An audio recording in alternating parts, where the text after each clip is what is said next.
خطبہ نمبر 73۔ آپ علیہ السلام کا ارشاد گرامی مروان ابن الحکم سے بصرے میں فرمایا، بسم اللہ الرحمن الرحیم۔ قالوا أخذ مروان بن الحكم أسيرا يوم الجمل فاستشفع الحسن والحسين عليهما السلام إلى أمير المؤمنين عليه السلام فكلماه فيه فخلى سبيله۔ کہا جاتا ہے کہ جب مروان ابن حکم جنگ جمل میں گرفتار ہو گیا تو امام حسن حسین علیہ السلام نے امیر المومنین علیہ السلام سے اس کی سفارش کی اور آپ علیہ السلام نے اسے آزاد کر دیا۔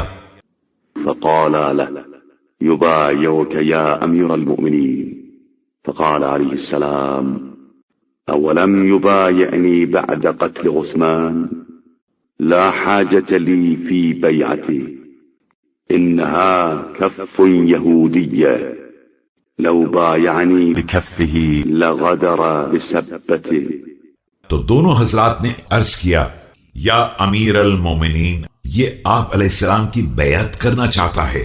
تو آپ علیہ السلام نے فرمایا، کیا اس نے قتل عثمان کے بعد میری بیعت نہیں کی تھی؟